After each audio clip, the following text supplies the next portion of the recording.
this session is, again, make sure you type your name in the chat box for attendance purposes.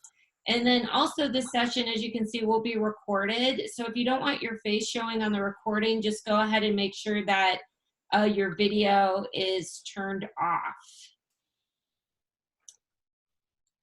And then I am Katie B. Warnstad, and I am the assistant principal of virtual and blended learning options in the district, and also an assistant principal at Skyview Middle School.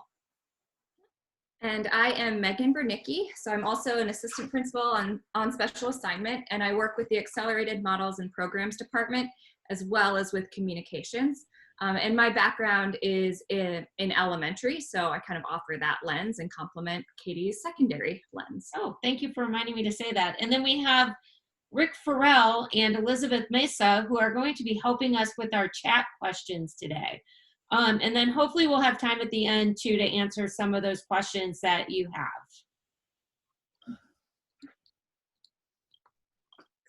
All right, so just to start off with our content and language objectives for today. So by the end, you should be able to identify some big ideas for the content areas that you teach in order to influence your planning for the next 10 or so weeks of school. And then you'll also be able to write some answers to reflection questions in order to inform your planning.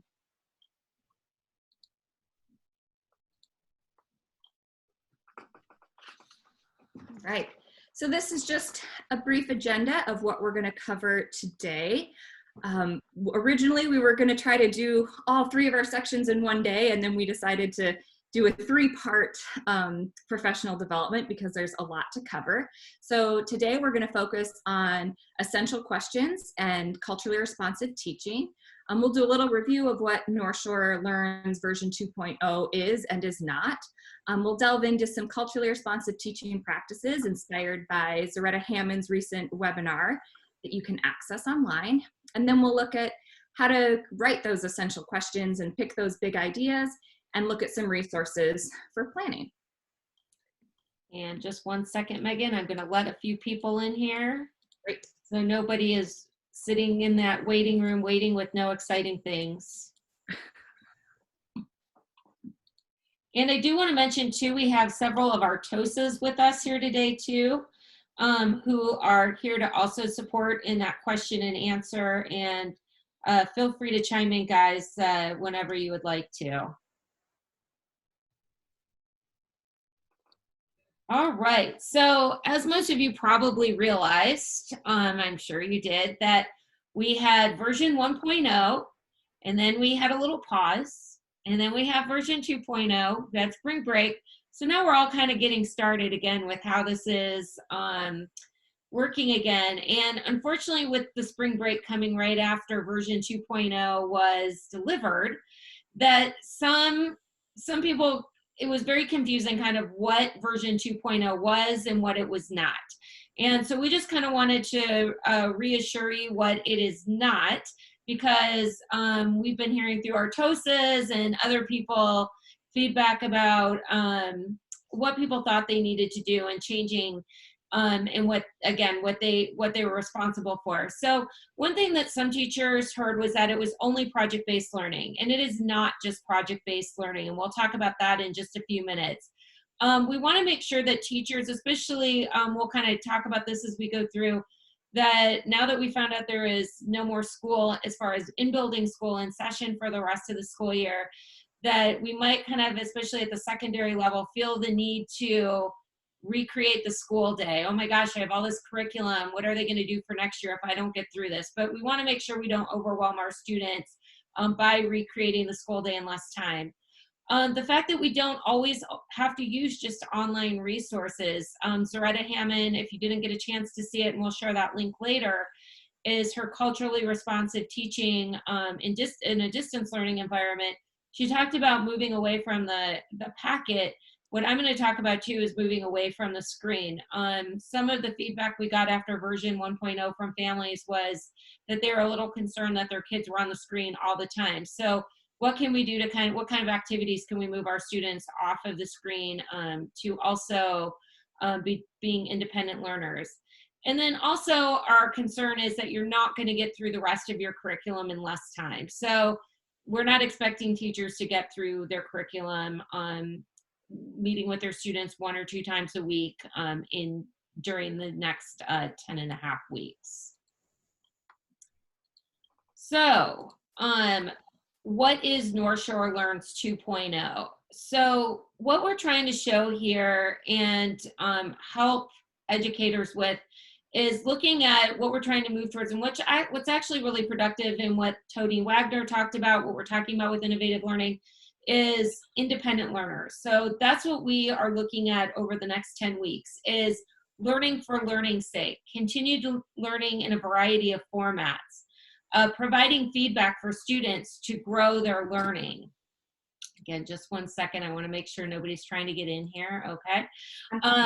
And then also explaining that we're going to model today what virtual learning. So for example, we're going to be giving sort of a mini lesson here, a little bit longer lesson than you would probably give your students. But we're going to give you a virtual lesson, and then we're going to give you the opportunity to go do some of your learning and your activities outside of the teaching. And what most of us are used to in the classrooms is our kids are doing the majority of their learning within the classrooms with us as their coach and their teacher, kind of guiding them, telling them what to do. And what this 2.0 version is we have to let our kids kind of go out there, make choices, be engaged for the sake of engagement. And then also, what do those activities look like? What does independent learning look like in this model? So from the slide you can see is a project, and we put this in quotes, is a suggestion for how teachers can think about what students are invited to do outside of their virtual instruction time, especially when you're only seeing those students, secondary teachers once a week, and elementary teachers a couple times a week, but for different subject areas. Also, we're going to demonstrate here how you can scaffold information for your students. As we know, if we've assigned projects before, all of us have done that, is we do need to scaffold that project for different types of learners. So we're also going to talk about how this type of learning is really beneficial to all learners, not only our gen ed kids, but also our special populations, our EL, and our students in special education as well.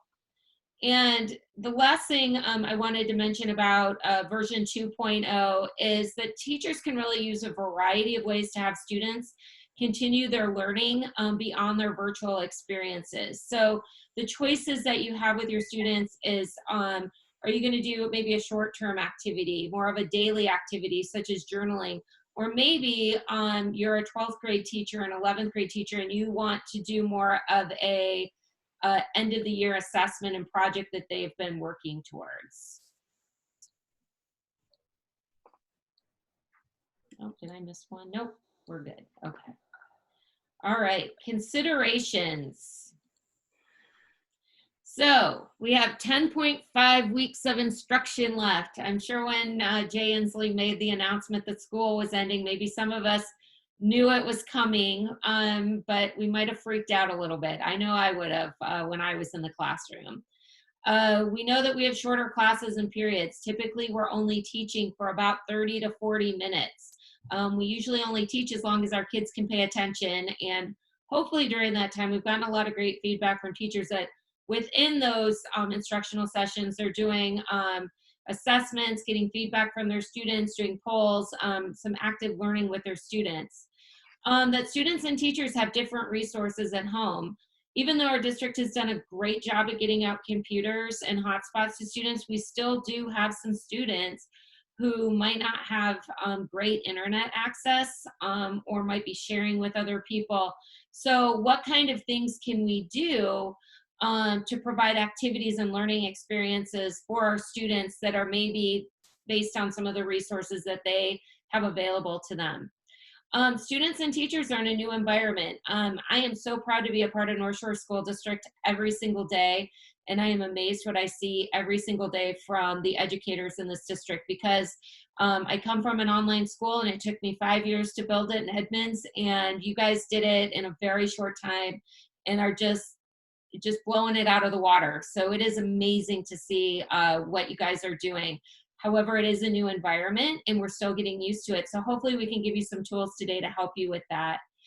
And then grades are currently pass fail, and we're going to talk about this more in our last session. We're going to talk about assessments, and then hopefully we'll get some more clarification, not only from the district level leadership, but also the state on what does pass fail look like. We know we've gotten a lot of questions about this. We discussed this with our TOSAs earlier in the week, that there's a little bit of confusion surrounding that grading practices. So we'll definitely delve into that in our last session.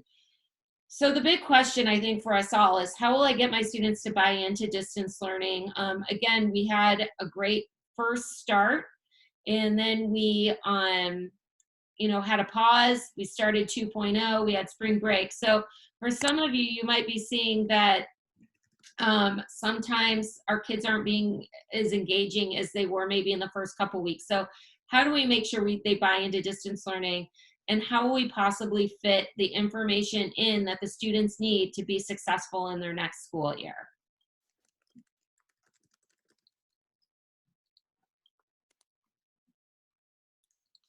All right. So we know that culturally responsive practices are important at all times. And specifically right now, they're more important than ever. When we think about all of our students who are in really uncertain times, maybe experiencing more anxiety, maybe there's some trauma going on, different things, we really need to be responsive to the needs and the environments and our students just in general. So I'm going to read this definition of what culturally responsive teaching is. And this is from Zaretta Hammond's book, Culturally Responsive Teaching and the Brain. And as I read it, I just want you to be thinking about connections to this new environment that our students are in and how you can support students in this new situation. So culturally responsive teaching is an educator's ability to recognize students' cultural displays of learning and meaning making and respond positively and constructively with teaching moves that use cultural knowledge as a scaffold to connect what the student knows to new concepts and content in order to promote effective information processing. All the while, the educator understands the importance of being in relationship and having a social emotional connection to the student in order to create a safe space for learning.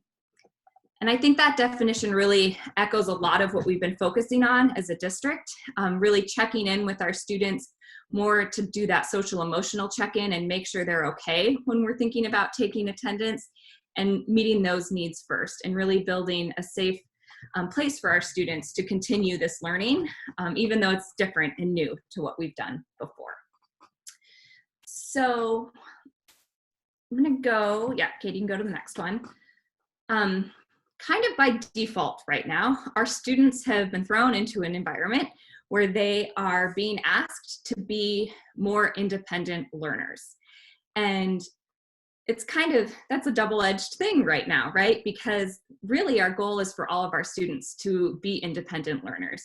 We wanna always be shifting away from having our students being reliant on us and our scaffolds being the only way they're getting through the content. And we wanna shift to them being able to engage with that content in a more independent way.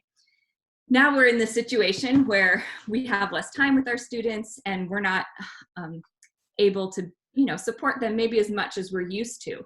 And so it's really critical that we build on our students' strengths so that they can be successful as more independent learners in this new environment. So I'm not going to read through all the things on the slide because I know you guys can read through that. But as we go into this next section, I just want you to be thinking about how when we are looking at playing on student strengths and looking at their funds of knowledge and their interests and all of that, it really is a way for us to be able to help promote more independent learners who can continue that learning and succeed and stay engaged in a really passionate and authentic way, as opposed to being dependent on that teacher guidance and kind of just going through those motions of learning the content. All right. All right. So as I was just saying, it's really important to be thinking about what kind of like what Katie said earlier, what are the resources that students have in their homes? What is the cultural knowledge and their interests and their background that they already have? So thinking about what are their funds of knowledge, their interests, and then also thinking about what maybe don't your students know about and how do you need to build up that background knowledge so that they can be successful. We did a little nod to this in one of our recent bulletins and had staff members share some ideas of what they're already doing to learn about their students and their funds of knowledge, and some great ideas came forth, such as journaling or having, some teachers are having like attendance systems where they ask unique questions about their students to learn more about them, as well as at the younger grades doing kind of these informal show and tell types of things, because students have everything in their home that they can talk and share about and they're experts on and they're excited about. So there's lots of different things to do. And so we're just going to give you about 1 minute just to jot down in whatever format works for you, on a scrap paper, on a Post-it, typing it, whatever works, what you could do to help to understand your students' funds of knowledge and their interests. So just take 1 minute to do that, and then we'll have you add those to the chat so we can all hear each other's or read each other's ideas, not hear. So I'll start the minute now.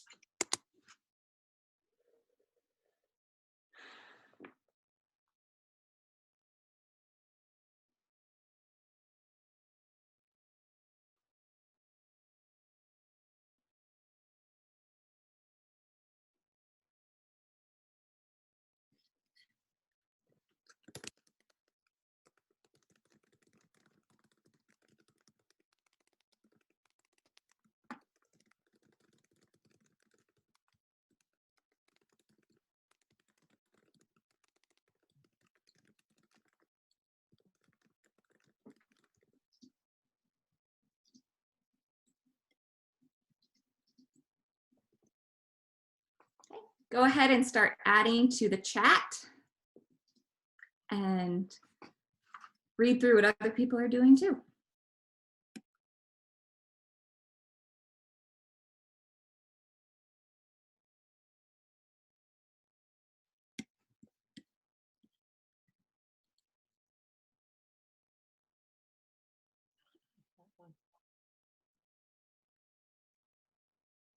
Some great ideas. We'll make sure we save this for you too. Yeah. Sorry, Megan, I might have stolen your thunder on that one. No, no. I saw someone brought up Zoom polls. That's one I tried recently. Fun. Ooh, student scavenger hunt. That's a good one. Well, these are great.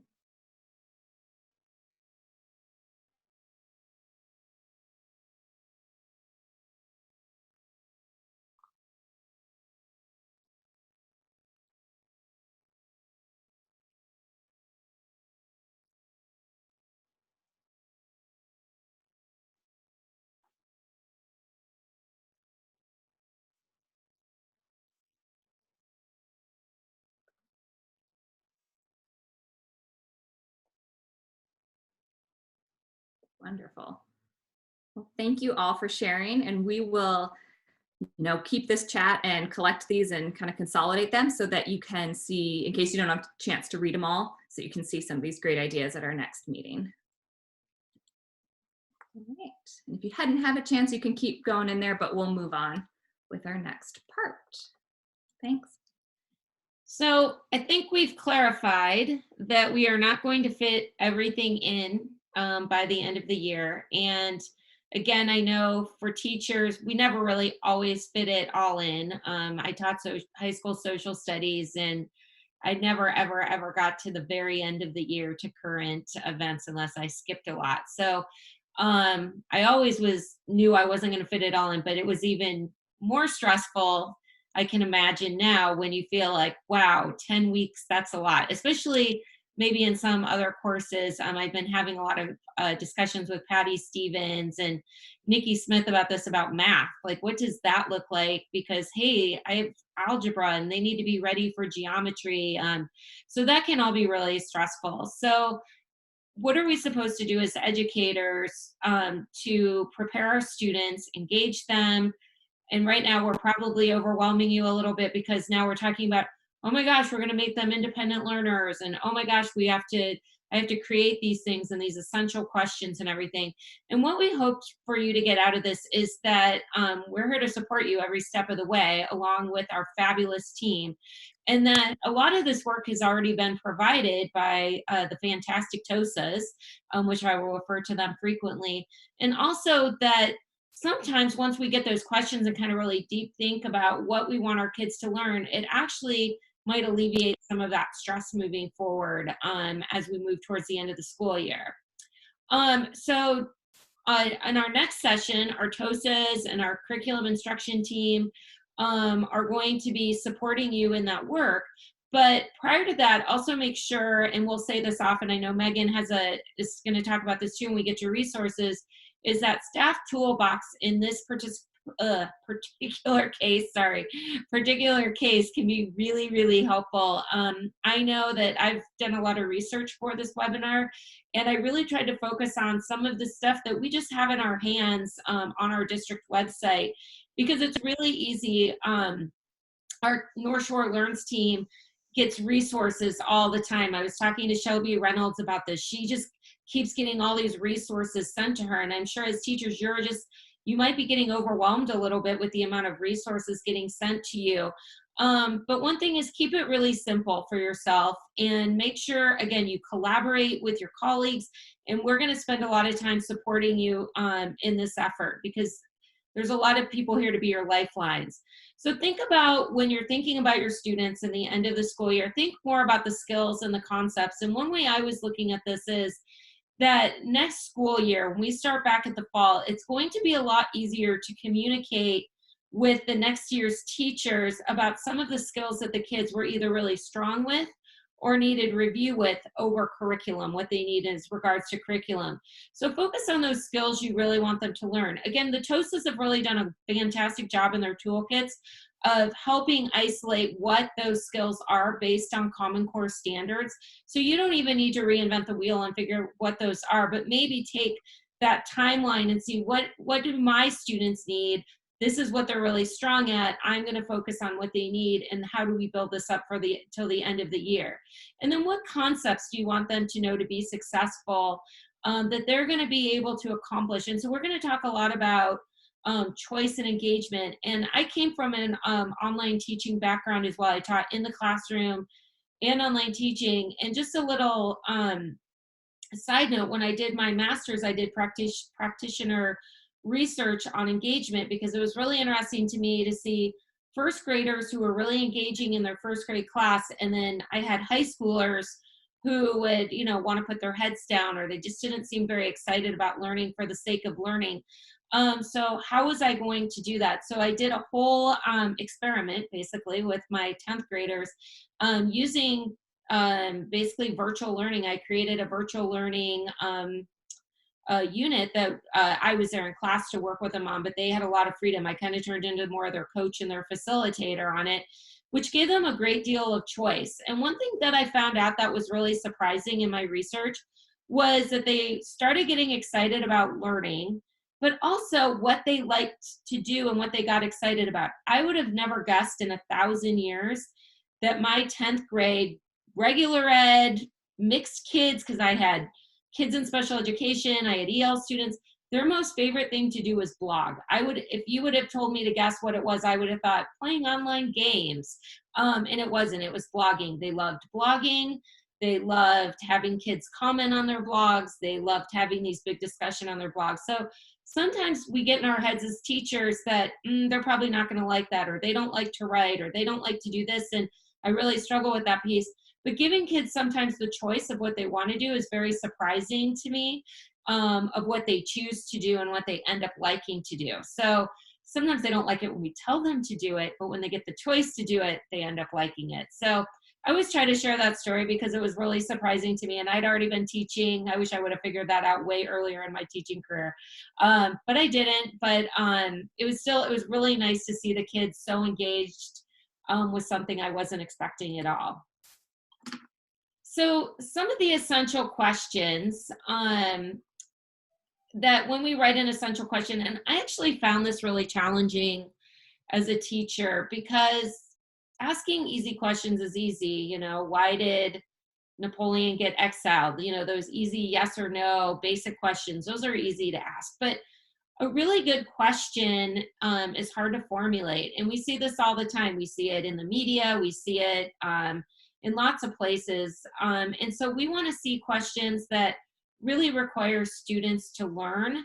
We want to have, I always recommend starting at the end. Like if you look at where you really want your kids to be, that you're going to feel good about for the end of the year, start there, and then you can start going backwards, formulating the questions.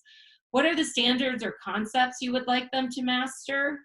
The question should allow for discovery, choice, exploration, and the question should match the project or task. You're going to ask a deeper question for a larger project or maybe even older students.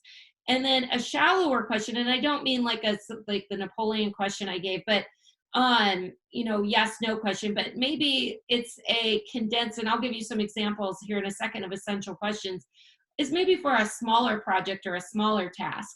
And again, this might be really obvious to some, and I'm sure some of you are awesome essential question writers. That was not me. And I actually got a lot of help just doing some research on essential questions. I think when I saw this list, though, it might seem a little overwhelming to people because you're like, oh my gosh, that's a lot of things to build into a question. Again, I want to point you in the direction of our teacher toolbox on our staff website.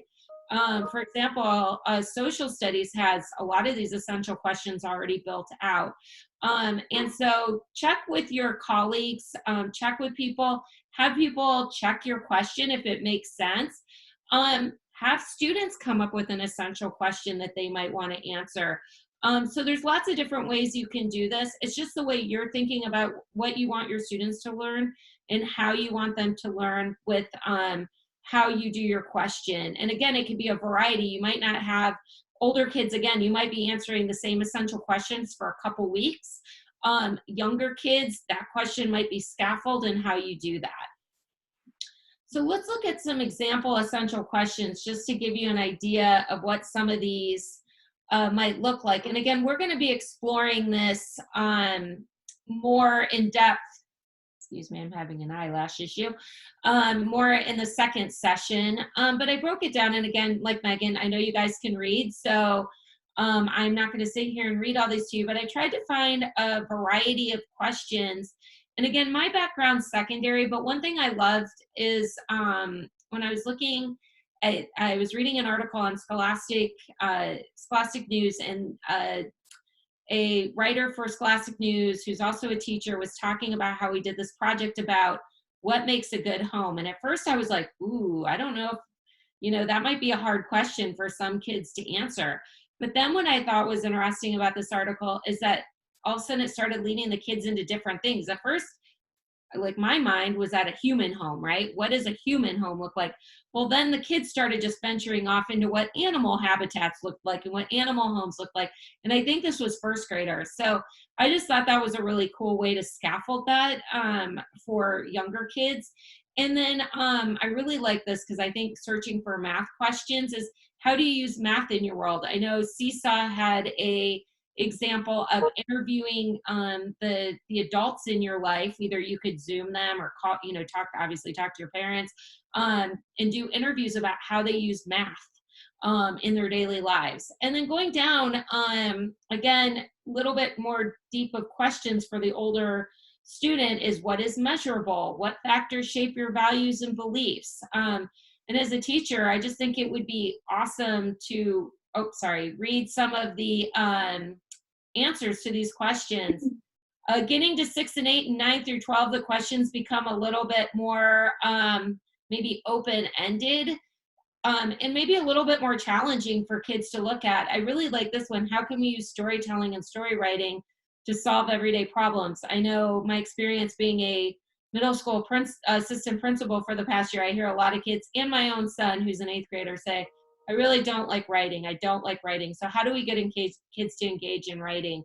How could we use math to create a better world? Like, what an awesome question. Because I think I struggled with math as a kid. So I kind of just thought of it in my own world. So making kids think outside their own world, especially in 6th to 8th grade, is awesome because they do tend to just think about their world. And then 9th and 12th, I mean, there's lots of awesome things you can do with 9th and 12th graders. And obviously as 11th and 12th graders, just on the fact that they need to really start problem solving. And I would say even younger than that, start learning to solve problems. That's what we're hearing from especially the innovation world, is they're getting students that don't know how to solve problems. They want the information to be given to them. And these are questions that are going to help them solve problems that they might be really curious and interested in. And one last thing about the essential questions. So here's some questions, examples, that's great. But what do you do with them? And this is something we're going to delve into in our next session. But you could do a bunch of fun projects with them. When I was doing online teaching and online, when I was an administrator for online, a lot of my teachers started creating projects within the curriculum itself.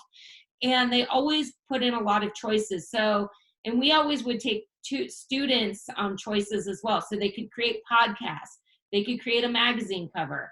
They can do a website on Google Sites. They could create a model of something if they're a hands-on learner.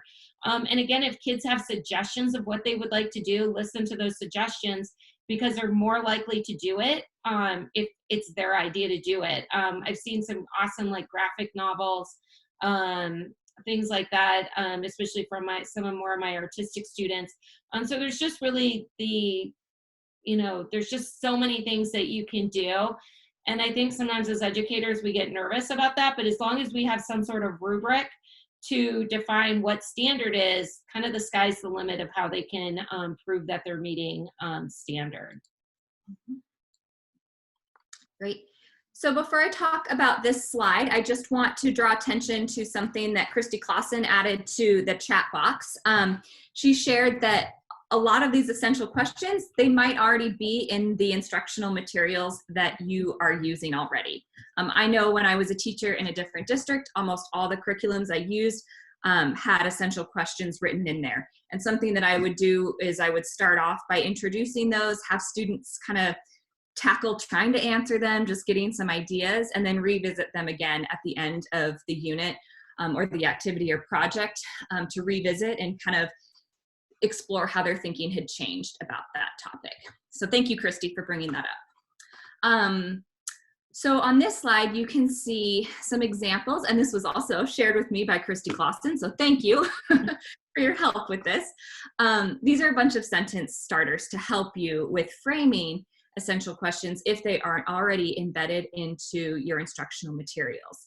I also want to emphasize that these can be used in a lot of different environments. I was an EL teacher for part of my teaching years, and I would use essential questions to help engage students in some of those skills that we were learning.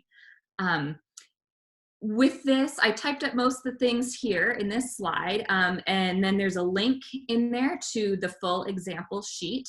I also in the chat recently linked the slides here so that you can all have access to this and revisit these materials later on. So hopefully it's just a few up there that you can see the link.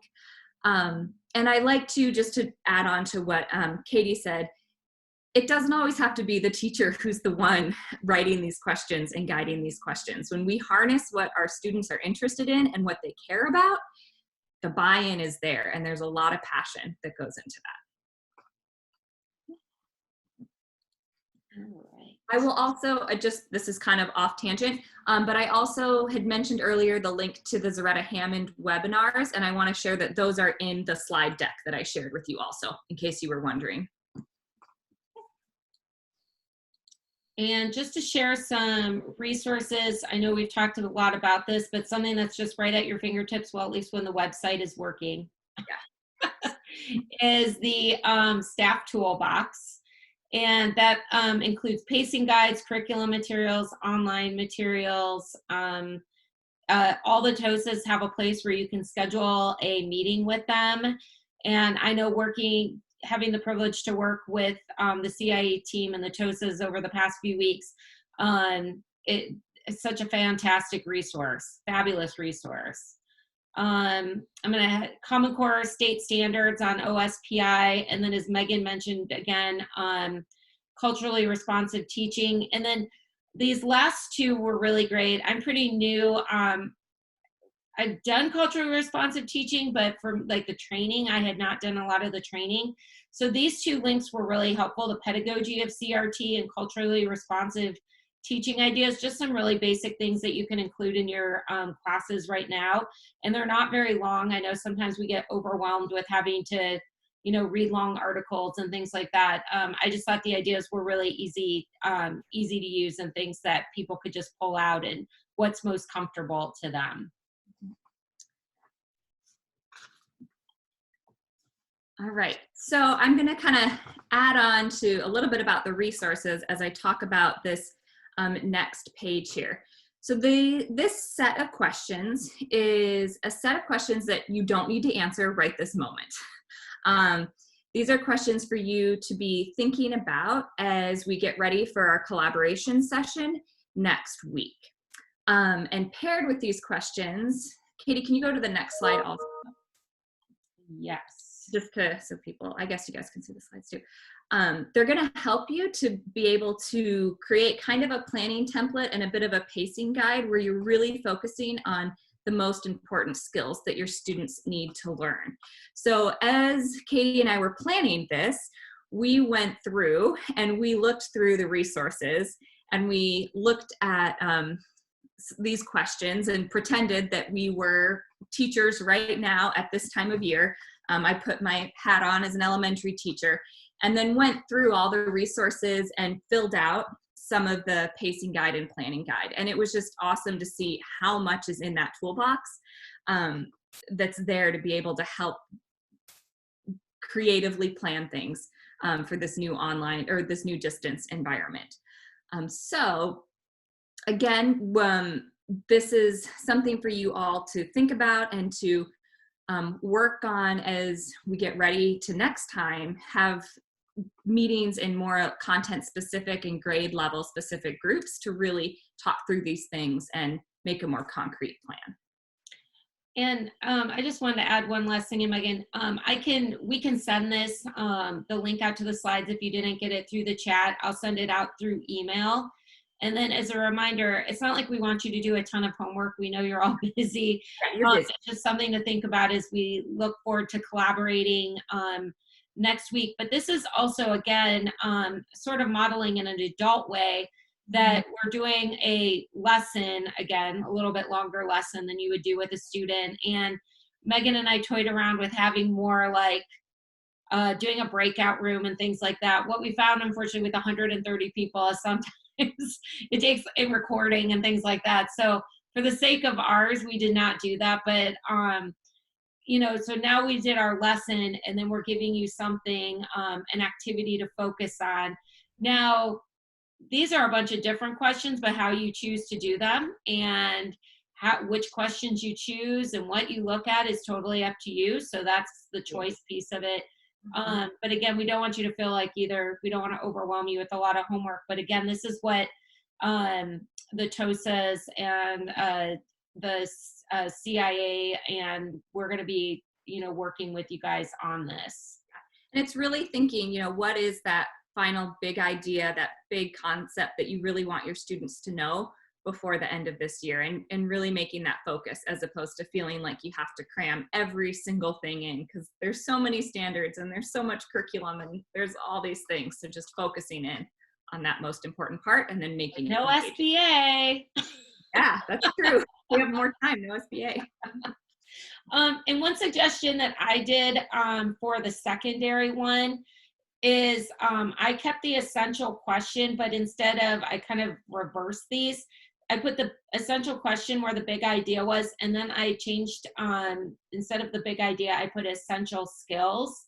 For example, like if I was an English teacher, I might want them to be able to do analysis or compare and contrast or things like that. So what are those essential skills I'm focusing on till the end of the year that's going to help them in their following year class? So just to let you know, I did switch that around a little bit. So you'll see a little bit different with the secondary planning template. I just put in the chat a link to just a Google Sheet document where you could copy that and then adapt it to your needs that you need for planning. So our next session is next Wednesday from 2:30 to 3:30. Our goal is we will also be sending you out a very quick Google survey through, I always forget what it's called, Matters, performance, no. What's the PD? Matters, yeah, we'll probably Performance Matters, sorry. From Edmonds, we called it something different. We called it the PD portal, so sorry about that. I'm gonna send out a link through that, because our next week, what we're gonna do is we are gonna demonstrate actually breakout rooms and how you can assign breakout rooms prior to people attending your session. So it was really interesting when we were meeting with the TOSAs and our team about this. TOSAs are part of our team. We were talking about this, and somebody said, you can upload once you get like a Google form of who's going to be there. And like, for example, we'll find out if you're social studies or English or elementary or secondary, whatever. You can just get it and you take that Google form as a Excel sheet and you can upload it and you can split apart rooms. So gives you an example of maybe what you could do with some of your students, especially older students, if you want to use breakout rooms for them to collaborate, is you could actually have them be, you could assign them different groups and then you can pop in. And I have been doing a little research. You can't necessarily record in a specific Zoom room. However, if the kids don't need to know that, I just tell them everything's recorded, and then they kind of stay on their best behavior, and then you can pop in whenever you want to.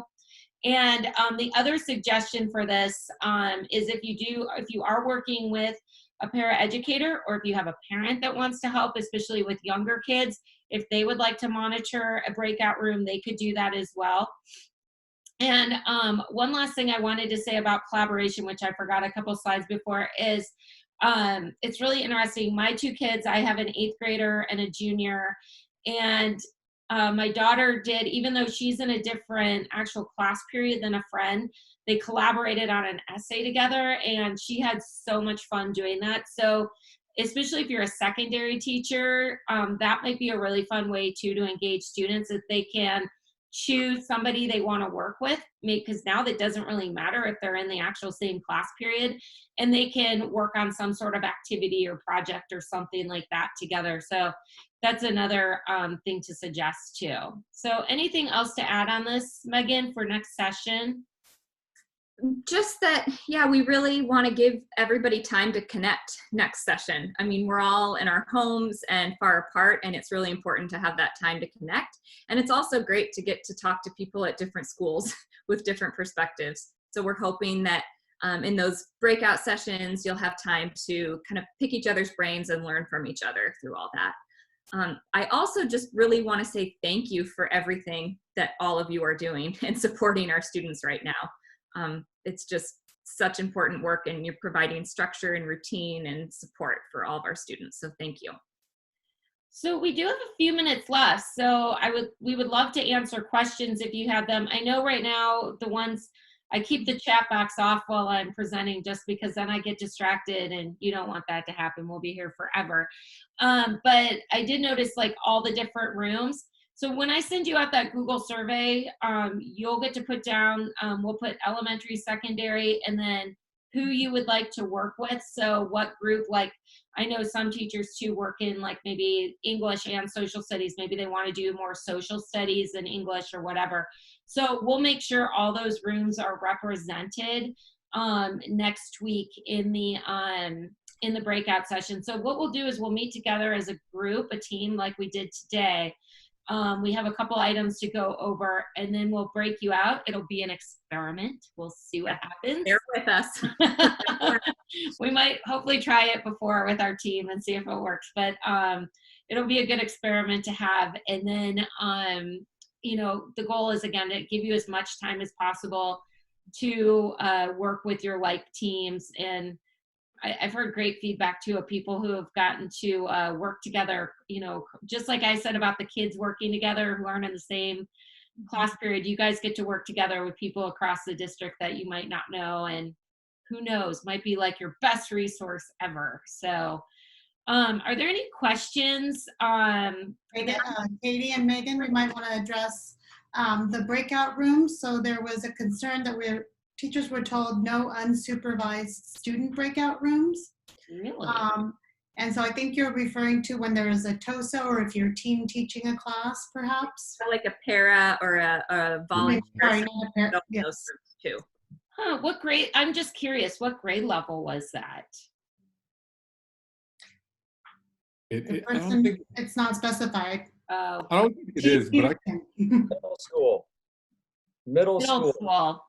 Okay. I think breakout rooms are different than, because they don't want kids to have unsolicited Zoom meetings Right. because they were misbehaving. But breakout rooms, it's still within your same Zoom classroom, so you're able to pop in and out of each of and monitor those breakout rooms. That's correct.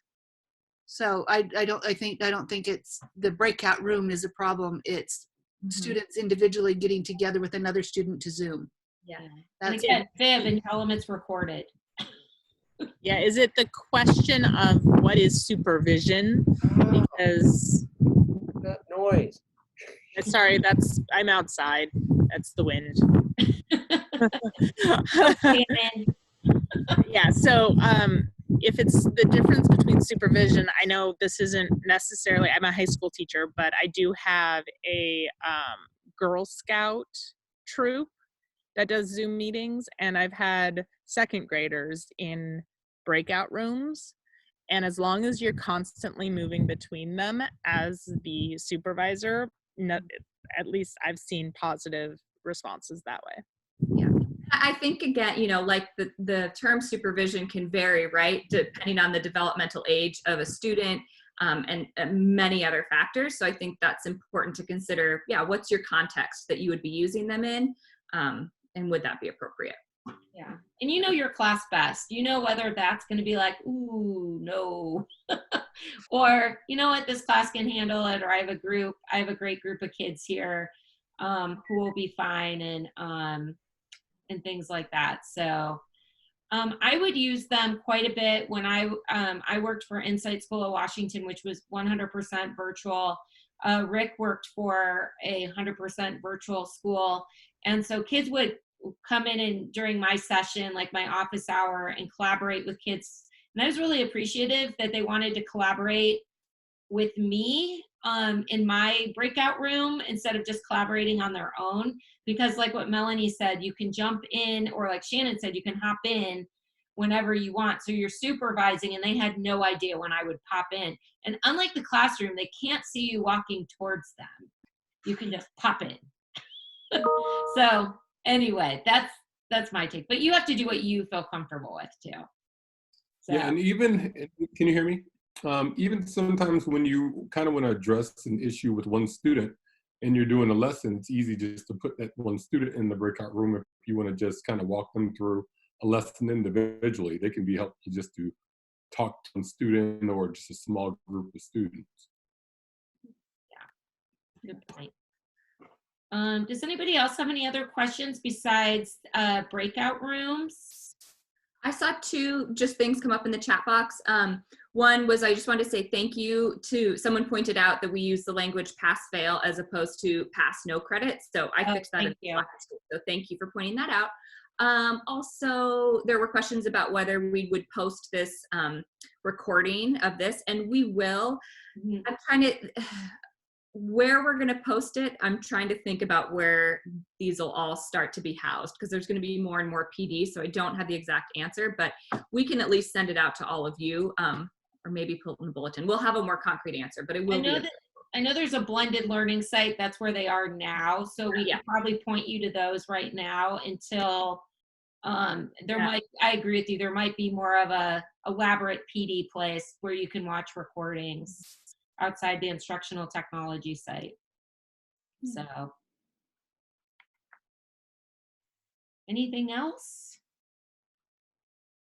I love how there's such a variety of people here.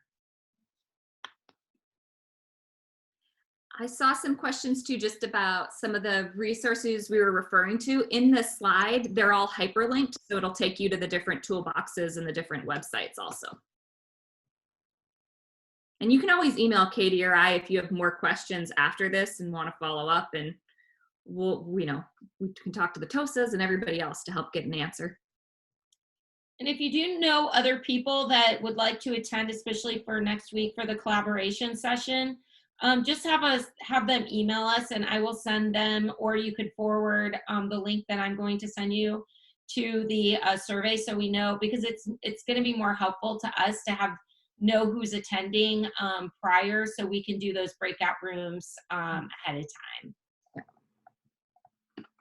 Yeah, I think Heidi, that's Heidi just said, is there a district standard? That's, I think everybody's falling into that is, one principal says they're discouraging it. One principal says it's great. And I think that's a great question. And I think that we meet as a North Shore Learns team once a week. And that's a great question to bring up and see if we can get clarification on, because the regional assistant superintendents are or Tracy Malloy is often there for that meeting. So we can try to get clarification on some of those questions. Yes, Susan, hi Susan, another Skyview person, yes. I think when you register, was it 3 sessions, Megan? They were all in there? That's when I'm looking at it, I see all 3 sessions combined, like it's a start date and an end date. So if you've registered once, you should be good. Yeah, okay, great. And again, the Zoom thing, I think that's something that we need to bring up, because I understand there's a lot of stuff going on around Zoom, but I also feel like our instructional tech department has done a fantastic job with the training and making sure people are really clear about how they can set up their classrooms so Zoom bombing isn't happening. And I just think that the breakout rooms, as if some of you have been a part of those, we've used them in activities with our trainings, as far as us being for like leadership trainings and stuff like that. And I find them really enjoyable to get out sometimes, especially if you have a big group, just to, have a small conversation. And the other cool thing is about the breakout rooms too, if you guys haven't played with these at all, is you can put a time limit. So as soon as you can disperse them back to the main room. So you could even give them like 1 minute, 2 minutes, like what we did to do the jot down, and then bring them back to the regular classroom. As Dr. Reed says, it makes her feel like Harry Potter, that she's just dispersing everyone. So, but that's one of the other ways you can kind of control that behavior too, if you're concerned about it. So good questions. Yeah, I agree, Heidi. I think the kids like the breakout rooms. They need to just be together a little bit. I know us secondary folks, our brains go to the shenanigans that can possibly happen. So, all right. And Megan and I will look through these questions, and I'm sure Elizabeth and Rick and Christy and everybody else here did a great job of answering them. But if there's anything that they need help with, we can help answer those questions as well. So thank you guys so much. Have a great afternoon. Go out and enjoy the sun like Shannon was. Yeah, and see y'all next week. Yep, see you next week. Looking forward to it.